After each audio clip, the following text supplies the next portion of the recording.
India's IT Minister Rajiv Chandrasekhar, who also manages skill development and entrepreneurship. The thrust of the conversation today would primarily be around India's manufacturing agenda and plans. Of course, it would also be interesting to know what the minister's overall digital agenda for the country is. Today, India represents about 2% of the world's manufacturing output, a tenth of what its neighbor China contributes. Manufacturing as a sector is estimated to currently contribute about 17-18% to India's GDP, as compared to the services sector, which is around 50%. PM Modi's government is keen on shifting this balance and increasing the manufacturing sector's contribution to GDP to 25%. As a measure of its commitment to results and meaningful outcomes, the government has earmarked an ambitious target of $400 billion in exports of merchandise goods in the current fiscal year. By end of September 2021, we had already clocked $164 billion, and it appears that we are well on track to meet the goal of $400 billion. To catalyze growth in manufacturing, the government has created an outlay of almost rupees 2 lakh crores for the production-linked incentive schemes for 13 critical sectors, including electronics. The trigger for expanding PLI schemes to other sectors was the tremendous growth we saw in local handset manufacturing. Made in India handsets grew from meeting 19% of the national demand in 2014 to nearly serving 96% of local demand in 2020, from 50 million handsets in 2014 to 260 million handsets in 2020. The question is, can this success be replicated across other sectors such as IT hardware, telecom equipment, auto components, and electronic systems? Is a question that would be interesting to get some, insights from the minister on. We also look forward to hearing more on the government's plans from the minister, having started his career as a chip designer in Silicon Valley and later becoming an entrepreneur in India's then nascent telecom sector in the late 90s, early 2000s. It would be interesting to see what the minister has to say. And by virtue of his decades of hands-on experience, he would definitely have a tremendous amount of insights. Frankly, the more we listen to him, the more we realize that India's dynamic tech sector is in safe hands. The post-COVID environment, however, presents a unique challenge to the Indian technology sector, with supply chains being disrupted and remodeled. For instance, there has been a global shortage of semiconductors since the outbreak of the pandemic, which has hampered electronics and auto production. And there was a news report that was sent my way, a couple of hours back, which also said that they seem to be having an adverse impact on life-saving medical devices. These are challenges that need to be turned into opportunities, perhaps. And Minister Chandrasekhar has recently said that the government is working on a robust policy roadmap for the semiconductor sector, which will not only look to make India self-reliant, but also enable export of semiconductors. It's important to note here that growth in manufacturing has to be accompanied by a host of other connected reforms. It could be in the area of upskilling, reskilling of the workforce, and it helps that skill development is part of the minister's responsibilities, solving for various infrastructure bottlenecks, especially in our ports and airports, and a slew of other issues related to ease of doing business. In this era of increasingly automated manufacturing, new technologies make older jobs redundant. All of us are aware of that sort of paradox and dilemma. And also, the one big question is, does maximum value creation for the economy happen in manufacturing? Or will other allied activities, such as software development and design, prove to be more beneficial? Policymakers will need to identify these opportunities and help create enabling ecosystems to maximize growth potential for India. To discuss this and more, I'd like to once again welcome Honorable Minister Rajiv Chandrasekhar, my dear friend and industry stalwart Virat Bhatia will anchor the session, and over to them for further insights on the topic. Over to you, Virat. Thank you, Chetan. Welcome, Minister. Uh, Even though the Honorable Minister does not need any introduction, let me take a few minutes to just sort of say that it is not every day that you engage into discussion with a minister who's been a successful entrepreneur, a technocrat, a third-time member of Parliament, a philanthropist whose engagement with the industry goes beyond his own time, leading FICCI and the youngest president of FICCI. And not just that, just an entire range of activities that he's engaged in: aviator, relic hunter, passionate wildlife conservationist, and his relationship with the world of business is even more impressive. Few minutes to just sort of say that it is not every day that you engage into discussion with a minister who's been a successful entrepreneur, a technocrat, a third-time member of Parliament, a philanthropist, Echo. Engagement with the Talk about liking your own voice. I did not arrange for that. No, I think you go ahead. I think Deepak joined on 2 counts, and go ahead. That's fine. But I heard everybody. I hope everybody heard that. And something that I absolutely respect about the minister is a visit to his office, which is photographs of all the Paramveer Chakra winners, something very close to my heart. And I expect that as a son of a very illustrious Air Force officer. So his love runs deep for the armed forces, for the country, for the issues of security, apart from everything else that my friend Chetan just mentioned. Mr. Minister, let me start by getting to the questions that I think everybody's mind is sort of now. The whole issue of $1 trillion economy that you've spoken in terms of digital power is part of the $5 trillion economy. In the post-pandemic world, the digital economy assumed a completely different notion. You spoke about this on several interviews. May I ask you to kind of open by giving us your vision?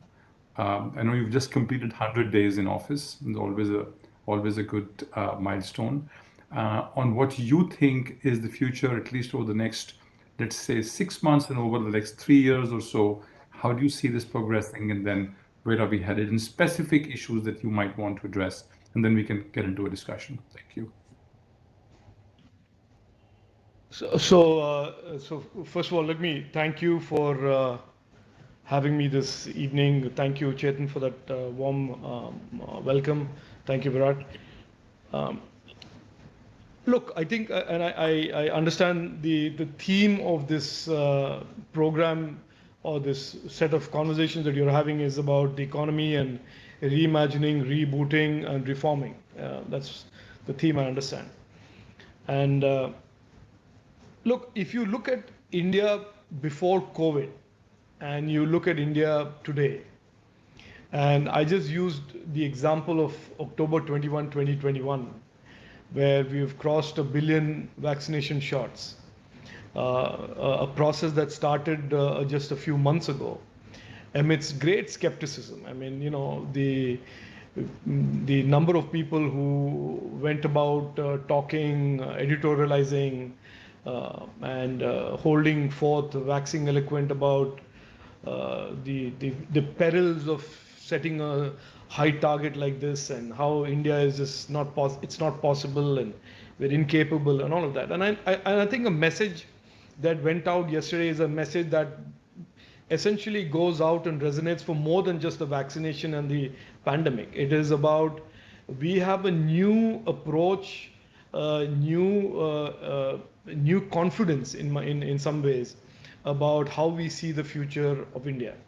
And so if we can do 1 billion vaccination shots 18 months after the world was unleashed upon by this COVID pandemic, and livelihoods were disrupted, our economy in the first quarter contracted by 1/4, and here we are bouncing back robustly, creating unicorns at the rate of 2 per month, receiving foreign direct investment of $65 billion in 2021 in the startup space alone. So I think you would accept, and you will agree that there is some new energy and a new sort of perspective, or there is even let me put it this way, there is even a justification for us to be a lot more ambitious about how we see our future. Now, in that context, if you look at electronics particularly, and you ask me about electronics and digital economy, and I'll answer both, Virat. We grew from 14, 15, we were at 1,80,000 crores of electronics production in this country. And 5 years later, 4 years later, we are at 5.5 lakh crores, 70 odd $billion, still a fraction of the $1.5 trillion global electronics business, electronics trade. Electronics, most of us in this, on this, who are viewing this or listening to this know, is the second largest traded commodity after hydrocarbons and petroleum. And we've been a small marginal player for many, many decades. But over the last 5 years, we have grown on the back of very, very precise policy action, very targeted policy action. And there is this success story for us to look back on and say, no, yes, we can do it.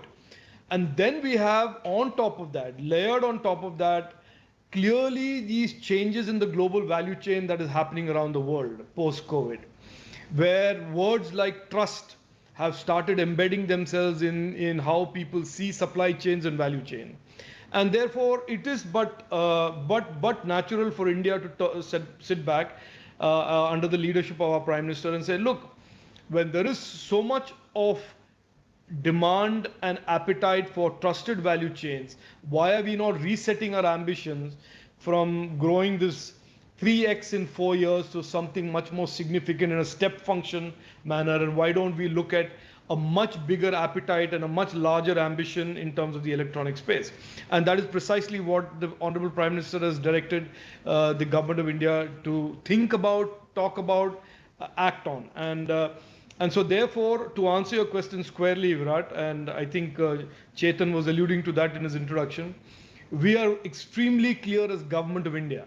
And now what I'm representing is the point of view of the Government of India, which is that in the electronic space, in that $1.5 trillion global market, which is today on the back of digitization growing at higher rates than ever before, in that same market where there is now clamor for diversified and trusted supply chains, we have now decided it is our intention to be a significant player in that space. And so our ambitions are very reasonable. We believe that by 2024, 2025, we want to be at about $250 to $300 billion of electronics manufacturing in India. The portion of that is the organic growth of what we already are doing. The second is the broadening of our electronics categories into not just the devices in communication, but communication, the equipment and the systems.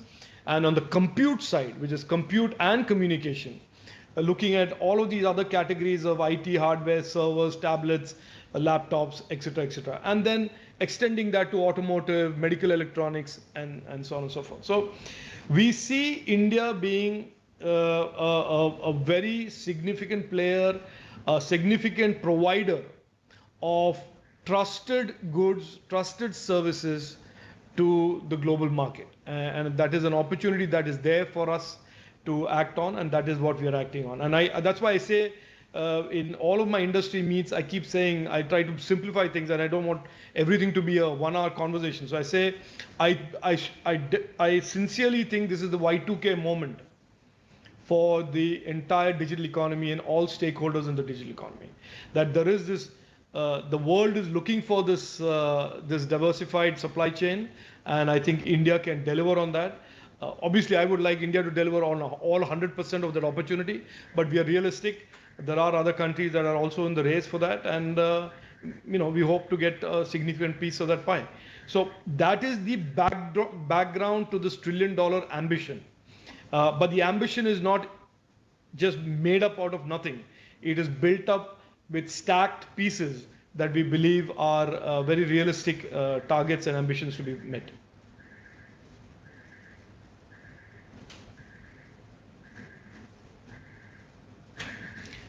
Can't hear you.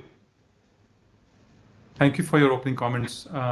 It's very heartening to know that not only did you sort of lay out the ambition, the steps for that, but also recognize that, look, in this very large global market opportunity, we are really at the baby step. So, it's always good to get that perspective, because then we all know we need to grow. Taking cue from what you just said about growth, which is not just 3x, but a massive stepwise growth, it's very clear that that would mean we have to go capture the global markets. It would be virtually impossible, unless we were selling shampoo sachets or bathroom slippers, that we can really expand our market to the size that India deserves to be. We are at about 5% of smartphones, 3%, 2.5%, 3% of the computers market. So obviously you're looking at exports. The Prime Minister has said this now time and again. He's reminded us at every opportunity. You've said this in a few of your previous interviews since you've taken office. You've talked about the $300 billion, $250 billion in the next 4 years. And you've spoken about the trusted supply chain. All of this point towards the facts that we need both global investments, but we also need to sell to the world. We can't be 3% of the global GDP and 18% of the population. That doesn't add up. So might I ask you, if that is what we are pitching for, which is where currently this quadrant is occupied primarily with China and Vietnam, to some extent Mexico, Thailand, but mostly those two companies occupy 70%.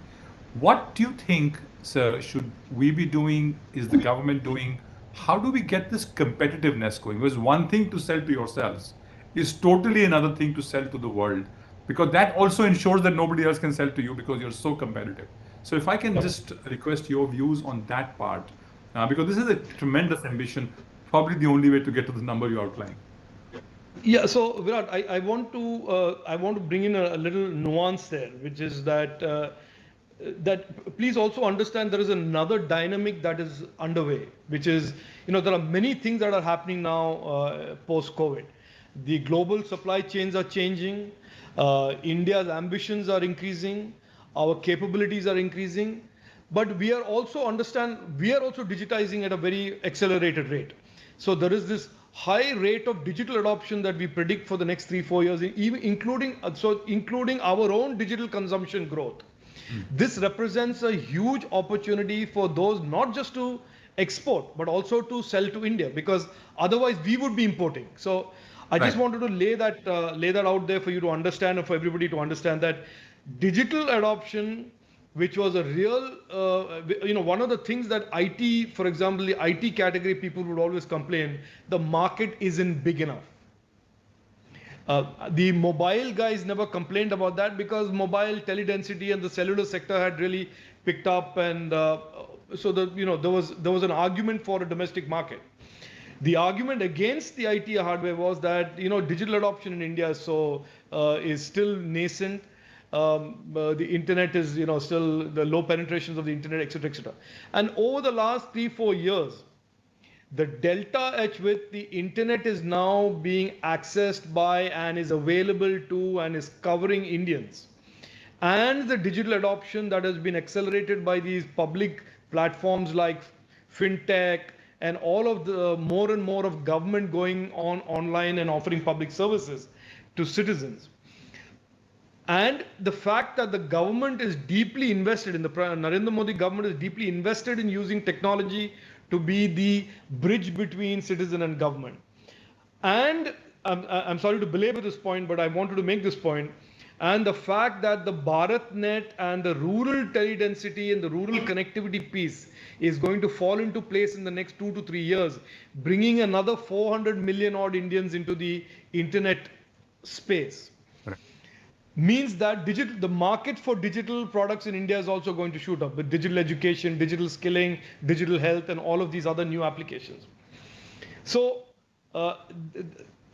having a large market and using that large market to create scales that make you competitive for exports is obviously the business model that most companies will see when they come to India, which they will not see in Vietnam, they will not see elsewhere. Point number one. Point number two, and I think you make a good point about how do we make our economy competitive? How do we make our manufacturing economy competitive vis-a-vis a smaller country like Vietnam or anybody else? And to that, the Prime Minister has answered you 4 days ago with Gati Shakti, which is that it is clear for a manufacturing economy that you need a globally competitive logistics and infrastructure backstop or underlying infrastructure logistics efficiency that makes the sort of enables the manufacturing economy to be more efficient and competitive.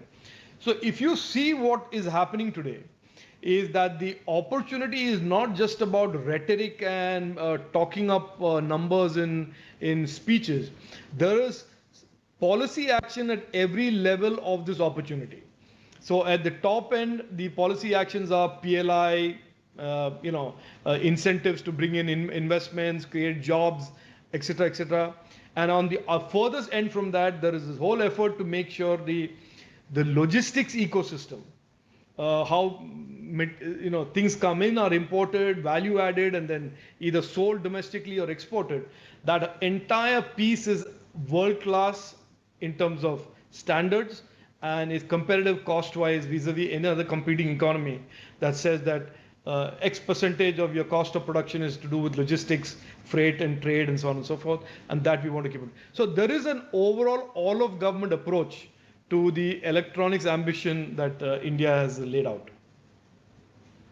That's really important. I think the announcement by the Prime Minister on Gati Shakti was very impressive, and the fact that it had MeitY and DOT and Ministry of Transport and DPIIT, 4 ministries is coming together, which is not every day, coming together to make that announcement, and it goes beyond just having a portal. It's actual real infrastructure being built. So you're absolutely right. That and other things that bring down cost. Sorry, you said. No, and I said it's an all of government approach. It is not just the Department of Commerce trying to, rebalance tariffs, or it's not somebody trying to reclassify something. It's an all of government approach to making sure that manufacturing in India is competitive vis-a-vis any jurisdiction in the world. Right. To that, I'm going to ask you a related question on tariffs, because one of the things that pushes up costs and drives down competitiveness, even though in the short term, it sort of tends to assist some small scale industry, is the question of tariffs. And so far, we've had a traditional approach to tariffs. And then now there is PLI, which flies in the face of high tariffs because tariffs increase costs. PLI is looking to reduce the costs of companies investing. Is there a way that we can sort of relook at the whole concept of tariffs, at least in areas where the government has serious ambitions of expansion, such as digital products? I'm not talking about finished good, but also inputs that come into making the finished good so that we can create a very large market and attract, because competitiveness is on 2 things, as you said, logistics, cost of power, transport, and tariffs. And then there is manpower, which we have an advantage over. We have an arbitrage over Vietnam, certainly over China. So can we sort of look at a new approach on tariffs, not across the board, but for sectors that matter, so that we can drive in competitiveness over the next 2-3 years? Again, so this is beyond my pay scale or is beyond my pay grade. But look, here is my commonsensical response to this is the following: the Prime Minister and the leader of our government has made it a mission for the government of India and for India to be an electronics power. And we have clear numbers. We know what we want to manufacture, how we want to manufacture it. There are 2-3 other pieces apart from the logistics piece that will drive this. The first element before I get to tariffs is the issue of how we create a component ecosystem. And I suspect down this conversation, somebody is going to ask me about semiconductors. So I might as well preempt you on that and say, that is exactly right. That building value for electronics, creating a robust, competitive component system is a big catalyst for how you can make electronics both quality competitive and cost competitive in global markets and in the Indian market. So I think in that overall framework, if there is a need to look at tariffs, and I say this very carefully because the government is not very interested in creating tariffs as protection for domestic industry. But where there are, and clearly that is not the way we want our champions to compete, whether they are American champions or Japanese champions or Indian champions manufactured in India. We want them to compete on the basis of quality, innovation, technology, and the overall competitiveness of manufacturing in India. So the issue of tariffs, if there are aberrations that in a sense disincentivize manufacturing, and there are bound to be many like that. For example, somebody just pointed out to me that the point of sale terminal has a very low import tariff, and there is an absolute disincentive to manufacture it, because historically 4 or 5 years ago, when the country needed a lot of point of sale terminals, we reduced the tariffs for point of sale terminals. And that is clearly one of the products that can be made in volumes in India as digital cash and fintech and all of that grow and thrive. So to answer your question in a roundabout manner, Virat, I think everything that is in our toolkit that we can use to create a competitive manufacturing economy, competitive electronics manufacturing economy, the government of India will do. Thank you. And you're spot on about my next question, and something Chetan already alluded to. We all want to know about what's happening on semiconductor. We've heard this for years and years, and then I think in the last 2 months, there seems to be hectic activity to sort of examine this opportunity to its fullest, for the first time going beyond just paper notes and documents. So I know you're in the middle of that. I know you may not be able to reveal everything because it's it's early stages. But whatever you can, I think will really help our delegates today to understand what's the plan. But also beyond that, what are we doing? What are we engaging in? And is there a role that you see Indian industry, multinationals, investors, tech companies play in that? How can they be supportive? At least where creating demand, etc., is concerned. So, any amount of information that you will part with. So Virat, I'll tell you what I think I know, and I'll share that with you. Look, I want to start again, and I'm sorry if I sound like a little bit of a repetitive record here, but our ambition is about electronics. We want to manufacture more. We want to manufacture the deeper part of the electronics ecosystem, and we want to really be competitive globally, and we want to be a player in that trusted global value chain that is emerging post-COVID. So that I just want to repeat again and again and again till people get that very clearly.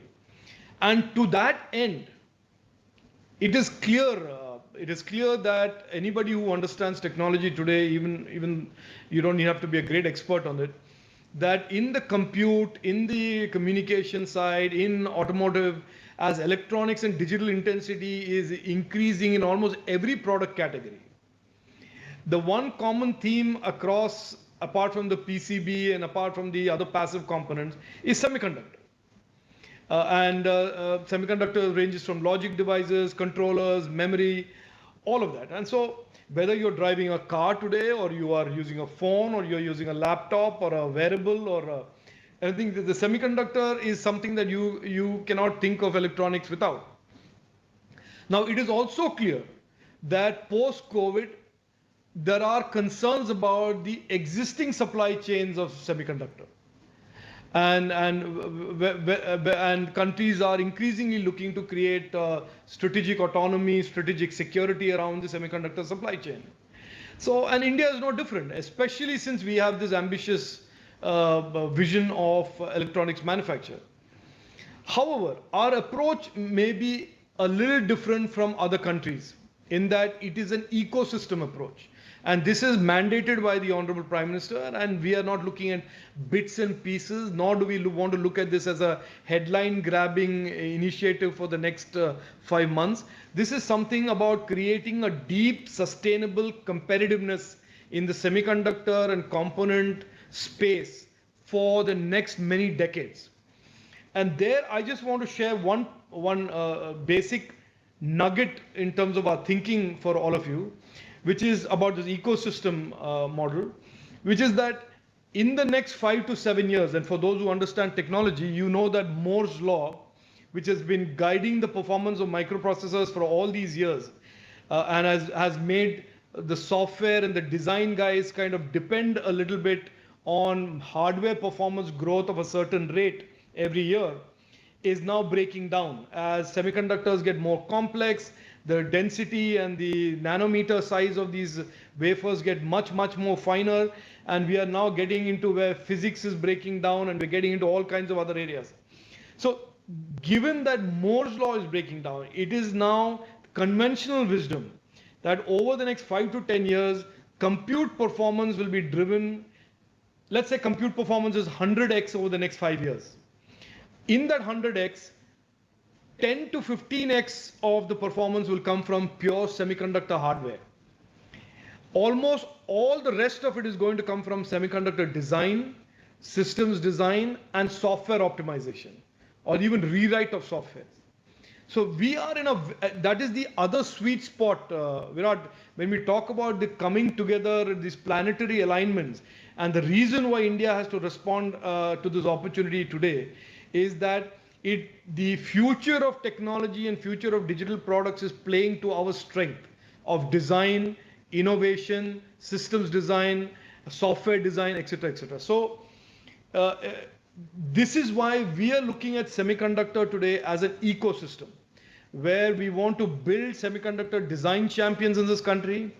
Over 2,000 semiconductors have been designed in India over the last 5 years by many companies, Intel, AMD, TI, many companies have designed it. We also have about 25 to 28 semiconductor startups in this country. So we want to give a sort of a leg up and create a much more vibrant semiconductor design ecosystem. Hopefully we will get some packaging, testing and packaging investment. And if all things go well, at some point in the not so distant future, we will also have the ability to manufacture semiconductors in India. So this is a reasonably well thought through strategy in terms of where we want to go. It is not something that's going to be a knee-jerk, overnight, headline-grabbing initiative. It is a roadmap approach. It's an ecosystem approach, at the end of which we will be far more competitive in electronics than we are today. Thank you so much. That was, I know that is as much of detail as you can reveal, and thank you so much. That has actually provided us tremendous guidance. I'm going to turn away from manufacturing and the ecosystem to another area which belongs deeply in the to METI, and also something of interest to you even before you started here, when you served on the parliamentary committee. Any country that expects to hit $1 trillion of digital economy requires a bunch of laws, policies to run that. And I know that you've been very intimately involved with those laws on the discussions that I'm talking about, the cross-border, privacy, all of the non-personal data discussions. Could you give us some guidance on what do we expect over the next year or so? Because there seems to be a funnel now that has many of these laws sitting in it, which will now start going to the parliament, hopefully the winter session. There is, as you know, when you have new laws coming in, as you've experienced when you were an entrepreneur, there is both excitement and anxiety. And then there's a stage when things become sort of opaque, because now it's in the government's hands to finalize the documents. What is it that we should, nothing wrong with that, but that's the final stage. What is that we should expect over the next, say, 6 months on the spate of laws that you've worked on, that the government has worked on, the parliamentary committees worked on? How do you see that playing out? Because those are critical to the $1 trillion digital economy. Absolutely, absolutely. And when I laid out, when I assumed this responsibility and this honor to serve, I laid out 6 goals, and the goal number 4 or 3, depending on, I think it's 4. Yes, it's 4. Was global standard cyber laws and rules and regulations. So we believe India believes and understands that we are a global scale digital economy and a digital player, and we believe the rules, regulations, legislation, regulatory architecture, legal architecture has to be reflective of that situation. Now, specifically, the how laws work in India. It is proposed by the government. Parliament enacts it. And there are amendments to laws that go to Parliament, and it is the Parliament that really is the custodian of what legislation comes out. And I know that because in 2008, for example, the IT Act, when amended, was not debated and got passed in 2 minutes, and then we've had 13 years of regretting that that passage of that bill. So my own view is, and I say this as the minister, not as Parliament, and definitely not as members of the committee that are deliberating the data protection bill, which is obviously the first legislation in the pipeline, is that I don't think people need to be anxious. Anxious is not the word. It has gone through, in my opinion, significant rounds of public consultation.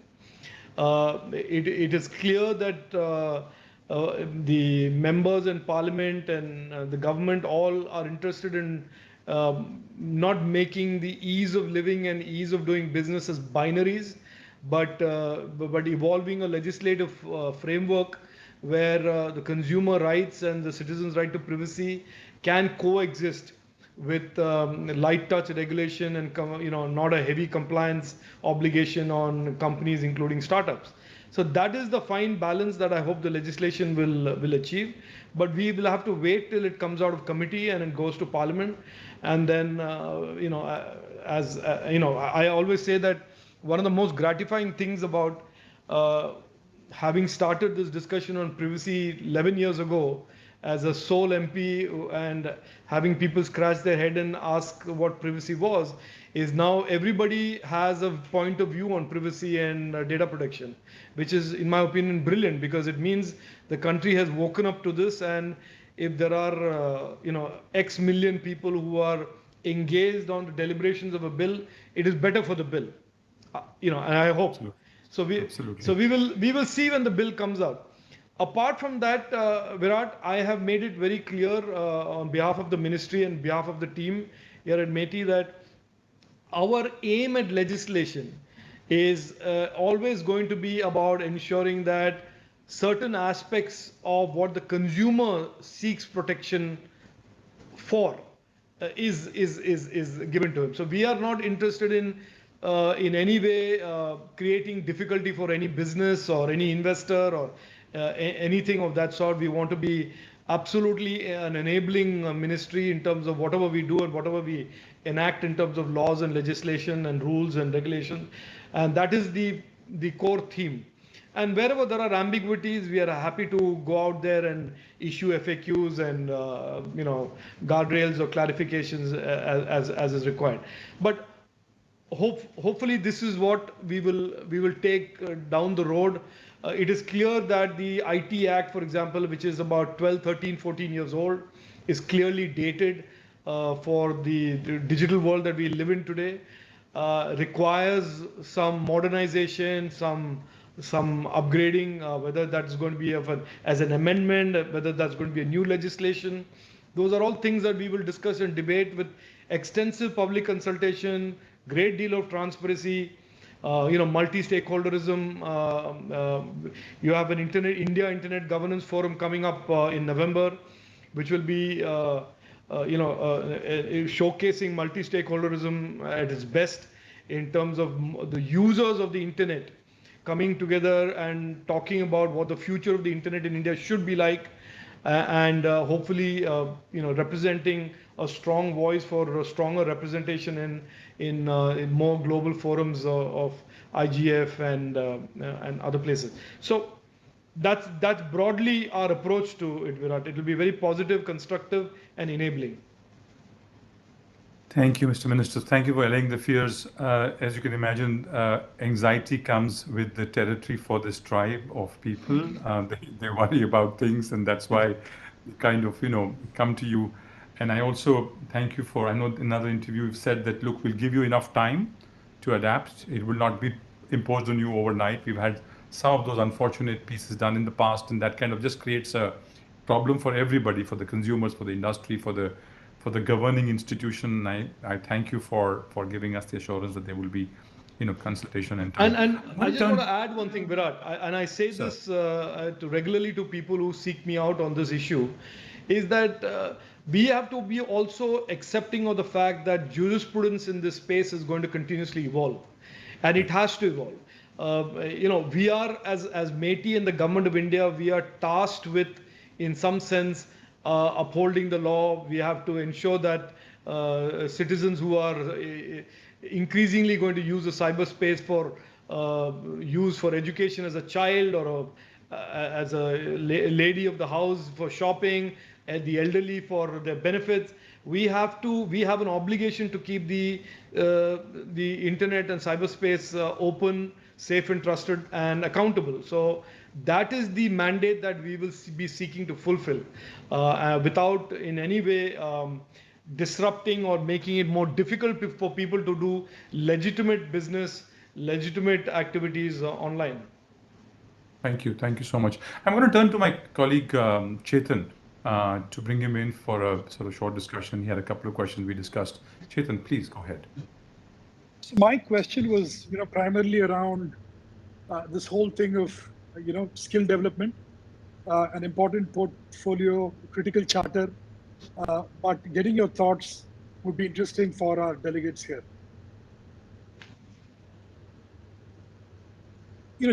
Just in terms of your plans and I get it. I think, look, Chetan, I think, over the last 5 years, we've done the government has done some tremendous work in creating a skilling ecosystem in this country that didn't exist before 2016. And if you look at the breadth and span of what has been created over the last 5 years, it is truly amazing. There are 14,000 plus training centers, 700, one model training center in every district of this country. There are over 14,000 ITIs. Then we have other elements of skilling like what is called JSS, which are NGO driven. This is, by the way, this is just what is run by the Skill Development Ministry. And then every ministry is running its own skilling effort and skill development effort. Now, on 15th of July this year, the Prime Minister, emerging out of the COVID, and I had just become Minister of State in the ministry, we had an event, and he said, it is now time to build on what we have built and create a new approach, almost a more energized approach towards skilling. And for that, we have created a new architecture, if you want to call it that. And I don't even want to call it architecture as much as it's just reimagined a bit. And the reimagination is around how can we create closer and deeper industry and employment linkages, where employment is a certain outcome out of skilling, and how can we make skilling as a continuous process of skilling, upskilling, reskilling, rather than skilling for only one particular job and then the person gets a job and then he's left to fend on his own or own. So there is a remodeling that has gone on. We are in the process of executing 4 or 5 pilot projects to test out this new design. But it is square and center, front and center, one of the biggest challenges we have, especially in the technology space. You can see today the tech companies, whether they are the traditional software services business or in these new emerging businesses or that are sitting on top of the internet, are now having a huge problem in terms of talent, where to get talent from. I've heard reports that some companies have gone and recruited from Canada and other places to meet their gaps. So the network, a new partnership model which has deeper involvement from the actual the demand side of the equation, treating the supply side, which is the trainees, with a lot more career oriented sort of a focus rather than a episodic skilling type of an approach. And last but not least, really looking at this as an alternate to a lot of children as life choices. So you see the new education policy has embedded vocational training and skilling as part of the education curriculum. So what you had and I had for decades in India of, if you want to pursue a career, you go through school and then you go through higher education. And if you didn't like higher education and couldn't afford it, you just dropped out of school and then fended your way, found your way through the maze of other option. Now you have one way is create career and life choices through higher education. Then you create very fulfilling careers and life choices through skilling after the 8th standard or the 10th standard. And you can have a third, which is to go into sports, which has also been integrated into education. So I think we are again on the verge of discovering a new paradigm on skilling and using that to propel this whole demographic dividend argument that we've been making for so many years, but really creating the largest pool of skilled manpower or skilled resources in this country, ranging from the bottom end of the skills to the highest top end of the skills for the tech sector in AI, in machine learning and blockchain and all of that. So we know where we want to go. It's work in progress, Chetan. I can't tell you that we are done with it yet, but the vision is clear, and I think many of the pieces are in place, including the network that will deliver the skills. There are, of course, changes and a much more nimble approach to curriculum and coursework that we need to build. We have 4,000 plus courses, but we need to be faster as the industry requirements move faster. The technology trends are happening faster. Disruption is happening faster. We need to be able to move the skilling system to become more nimble, more responsive to what the industry needs and what opportunities are emerging on a regular basis. Thank you. Thank you, Chetan, for that question. And Mr. Mishra, I'm going to turn to the last question for the evening, which is linked to skill, but also linked to women in tech. I know this is something that you have discussed with me. You've talked about this at another platform. You also expressed desire that we galvanize this discussion beyond just conference rooms. And we spoke about women not only at the sort of middle level, but also the highest levels in tech, in AI, in other spaces, and very large employment opportunity for girls in the age group of 19 to 24 on the shop floor as we drive towards manufacturing. One of the objectives of that, as you've alluded to, is job creation. And so it's also an equal opportunity in an incredibly safe environment for women. So I just wanted to get your views on skilling women in the digital sector and anything special that you have in mind, because we certainly want to come back to you to work more in that area. No, so Virat, without making this sound too over the top, but creating opportunities for women in our economy is a very serious article of faith for our government. And you've seen that in the military, you've seen that happen across the board.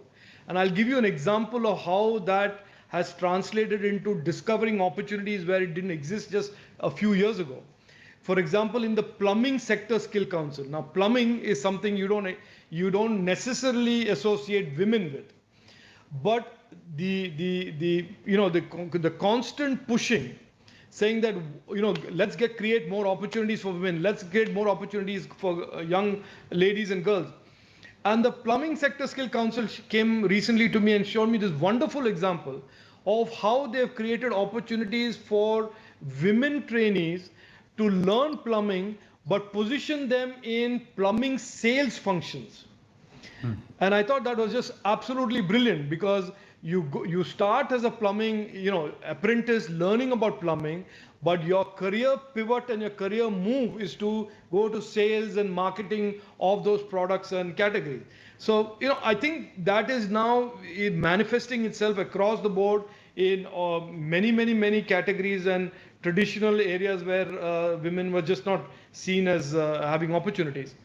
In the tech sector particularly, and I want to use an example of a real life experience I had to explain how women in tech is so empowering for not just the tech sector, but for the country as a whole or the community that they live in.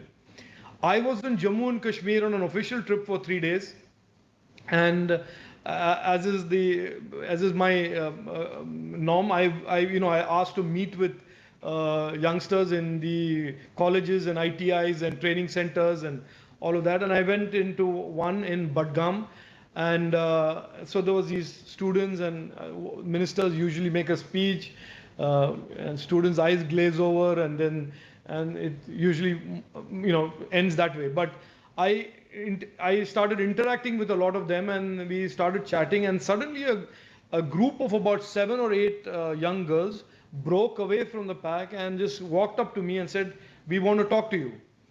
So, I'm in Jammu and Kashmir, and I'm thinking this is going to be something about security, or it's going to be something about, those are the conventional images that flash in your head. And these girls turned to me and said, "I don't understand why you cannot allow our polytechnic to deliver computer programming and electronics courses, and why do you continue to insist on having civil engineering and mechanical engineering alone?" Wow. And Amazing. so, I mean, it is, for me, it was just, it's just, I'm not a very emotional guy, but that day I realized that one of the things that the Prime Minister and this government has done is just unleashed aspirations and, the dreams in people of wanting to learn, wanting to skill, wanting to go out there and get these opportunities that their parents did not have, or their grandfathers or grandparents did not have. And so I sat them down and I said, "Look, I think you're on the right track. You just got the wrong minister, because the polytechnic is under the state government administration." But I went after that, met the lieutenant governor, gave him a note and said, "I think that the polytechnics should start looking at more women-oriented courses where the younger girls of today want to get into these kind of areas of coding, programming, electronics, etc., because they see the future of India being very rich and very, very full of promise in that area." On a broader point, Virat, technology is the one area today where 45, 46, 47%, depending on who's counting and who's done the sampling, of all employees are women. And so, so I think it is one of those sectors in the Indian economy where women participation from the get-go has been strong, has been equal, and has been driven by absolutely, competitiveness purely on skill, capability, and what you actually produce by way of your products. So that the startup ecosystem, the innovation ecosystem around it, are all showing and seeing tremendous amount of participation by our the women in our communities and society. So, and I think in a lot of ways, the tech space is a shining example, a beacon to the rest of the country and the rest of the economy in terms of what the women of India can do. Thank you for that response, not only in specific terms, but soulfully responding to that. That's something you tear up about. It's something that gives you goose pimples. And Mr. Manoj Sinha, we all know his reputation. He's fantastic with things like this. I'm sure he's taken that. I remember his intervention when that young girl on television requested the Honorable Prime Minister to reduce the workload of young students from Kashmir, and he acted with alacrity. So it's just he's a delightful person and just so sensitive. So thank you so much for bringing that up. I'm going to end the session and turn to my colleague Shagufta to do the official vote of thanks. Shagufta could well be in Meti in the room next to you, because she's probably the most, she visits Meti more often than anyone of us does. So not anymore, I don't think. Not anymore, I don't think. I'm going to turn to Shagufta for the vote of thanks. Thank you, Virat, for, of course, moderating this very, very topical discussion with the Honorable Minister. Honorable Minister, I'd like to sincerely thank you for your candor, and we as an entire industry are deeply appreciative of your passion, hands-on experience, and vision for the entire tech sector. Of course, personally, your soulful remarks focusing on inclusivity of women in the tech sector are very, very encouraging. I'd like to, of course, also thank my fellow panelists, Chetan, friends and colleagues from the industry who've been attending the PAFI National Forum over the last 2 days and listening into all these discussions virtually. This was a very, very rewarding discussion. Manufacturing has emerged as one of the high growth sectors in India. The government of India, by launching the Make in India program as well as associated schemes, has placed India as an attractive hub for the tech industry. And many companies have or are already looking to expand investments in India. Honorable Minister, as you also spoke about India's digital economy, which is also continuing to grow, and the country is poised to attain a position of global prominence in various aspects of the emerging force of the open internet. At Twitter, we strongly believe that the open internet is a unique driver of economic and social development and one that drives universal access and promotes competition and innovation. The public conversation on Twitter and the access to information it enables is underpinned by this very open internet.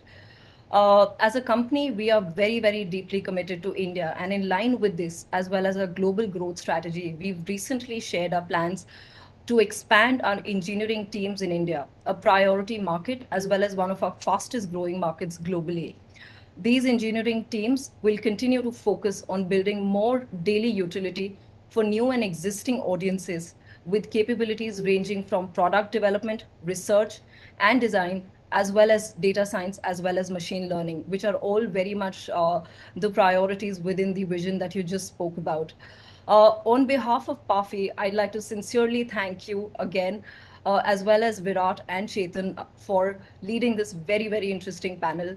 I'd like to now hand it over to Ajay, who's the co-founder for PAFI, for concluding remarks over the last 2 days. And once again, thank you, Honorable Minister. And I'm definitely getting to meet you very soon with now COVID behind us and work from home also sort of now being settling and being allowed to go to offices and sort of have meetings in person. Definitely, I'll be visiting that soon. Ajay, over to you. Thank you. Mr. Minister, my remarks were not planned for, but I can't say no to Virat as all of us.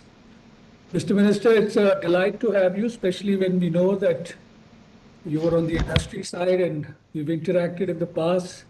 I was with CII and FICCI, so you Yes. headed FICCI, so just to recall that. I want to quote, I'll be brief, but I want to quote 2 lines out of the Prime Minister's message to PAFI's National Conference. I quote the first line: "Our government has been committed to ensure that governance becomes process-driven and people-centric." I think that's a very, very valuable line for us in PAFI. And the second one is a plug for PAFI. He says the role of valued stakeholders such as PAFI assumes even greater importance in such a scenario to capitalize on the opportunities in the resurgent new India. So we were, of course, delighted to receive such a message from Honorable Prime Minister. Mr. Minister, PAFI stands for building networks of people who share our vision to promote stakeholder engagement. And it was music to my ears listening to you for the last 45 minutes. You could well be the spokesperson for PAFI, the way you are engaging with the industry. It's a music to our ears when there is such deep engagement with the stakeholders. We've had a very interesting 2 days, Mr. Minister, and I know that this morning you had to certainly go for another meeting, and you were very, very accommodative to address us this evening. And I think it reflects the commitment you have towards the industry and the time for making for PAFI. Thank you so much. We've had very interesting 2 days. We have taken copious notes. We're going to put together key takeaways and come back to you. I'm sure this is not the last of many interactions. It's the first such interaction. The reflection of what PAFI today stands for, of transparent external stakeholder engagement, is testament of so many ministers joining us over the last 2 days, so many secretaries to the government, so many CEOs, global participation. And I think there is this change of the way a public policy professional was looked at earlier and now the way it is looked at by the government, and this is the reflection of the stakeholder engagement which PAFI stands for. Mr. Minister, we had 70 speakers. Out of them, just 2 dropped out, one because of some unavoidable reasons. We had 16 sessions, 16 hours of back-to-back discussions with various subjects and lots of takeaways, as I said. And there are so many people to thank, and my worries I'll miss some people thanking. So I'll skip that, but I just want to say a big thank you to everybody, my founding members, steering committee, management committee, and there were so many people who came together to make this forum a success. The forum is just an excuse for us to push our ideas of open policy making and increase stakeholder engagement. And as I said, this is just a platform for us to have more deeper engagement with all of you. And thank you once again. And as I bring the curtains down on this 8th National Forum, I want to say, and this is in Hindi, I suppose some of you will understand, and I'm not very good at reciting this, but I'll try. As Majroo Sultanpuri said, मैं अकेला ही चला था, मगर लोग आते गए और कारोबार बनता गया. Of course, I was not alone. 4 other founding members, which became 8, and now we have so many community building exercise here. So I really want to thank everybody, and thank you, Mr. Minister, as we close this evening. Thank you so much. Thank you. Thank you. Yes, sir. Thank you.